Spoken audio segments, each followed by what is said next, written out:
আর এই তত্ত্বাবধায়ক সরকার, অন্তর্বর্তীকালীন সরকার, এইসব সরকার বেশি দিন চলতে দেওয়া যাবে না। এই জন্য আমরা সংগ্রাম করে নিই। আমি এইটু বলবো সাংবাদিক ভাইদের যে আপনারা বস্তুনিষ্ঠ সংবাদ পরিবেশন করে আমাদের মুখ উজ্জ্বল করেছেন, অতীত এখনো করছেন, আগামীতে আরো বেশি করে করবেন। বিশেষ করে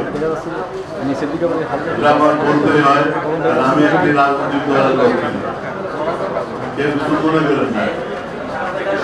এত খুন খারাপই হয়ে গেছে আমাদের দেশে, সাংবাদিকরা অনেকে খুন হয়েছে। সেই খুনের বিচার আমরা সরকারকে চাই। এই সরকারের আমরা চাই এই দেশে গণতান্ত্রিক ব্যবস্থা ফিরে আসুক, জরুরি ভিত্তিতে পার্লামেন্ট নির্বাচন হোক, সেই নির্বাচনে যারা মেজরিটি হবে তারা সরকার গঠন করবে এবং দেশ পরিচালনা তারা করবে। আর এই তত্ত্বাবধায়ক সরকার, অন্তর্বর্তীকালীন সরকার, এইসব সরকার বেশি দিন চলতে দেওয়া যাবে না। এই জন্য আমরা সংগ্রাম করে নিই। উৎসবের খুশি হবে নগদে বেশি, কারণ ঘন্টায় ঘন্টায় আছে গিফট জেতার সুযোগ। একটা জিনিস এখানে প্রায় সবাই সাংবাদিক, একটা জিনিস আপনারা মনে রাখবেন, সাংবাদিকতা হচ্ছে সবচেয়ে জীবন্ত এবং আধুনিক পেশা, বুদ্ধিভিত্তিক পেশা। সাংবাদিকতা কখনই মূর্খজনের পেশা নয়, এটা হচ্ছে বুদ্ধিভিত্তিক পেশা, এটা মূর্খজনের পেশা নয়। পেশা হিসাবে সাংবাদিকতা বুদ্ধিদীপ্ত মানুষের পেশা। এই জিনিসটা আমাদের মাথায় রাখতে হবে।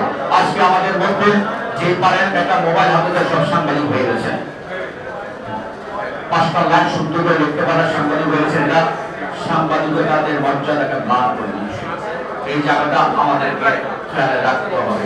মোবাইল হাতে থাকলে কিছু একটা বলতে পারলে, অনলাইনে কিছু কথা ফেসবুকে সাংবাদিক নয়।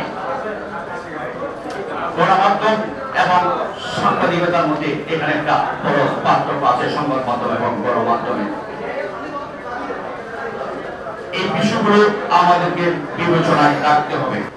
দীর্ঘ 15.5 বছরের আন্দোলনের ফসল আমাদের আজকে এই গভর্নমেন্ট এবং আমরা এই স্বাধীনভাবে আজকে এখানে আপনাদের সামনে কথা বলতে পারতেছি।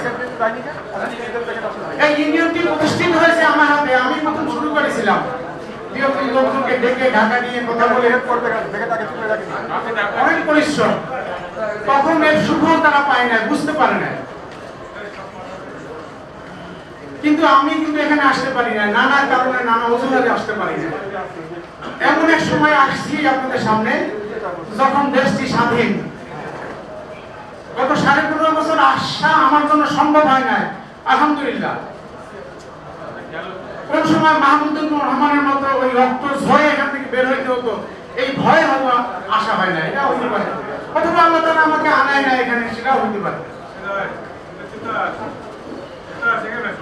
কিন্তু আমার কাছে প্রশ্ন, 15.5 বছরের আন্দোলন, আপনারা কি আমাদেরকে একদিনের জন্য রাজপথ থেকে কোথাও যেতে দেখেছেন? রাজপথ ছেড়ে কিন্তু আমরা যাইনি।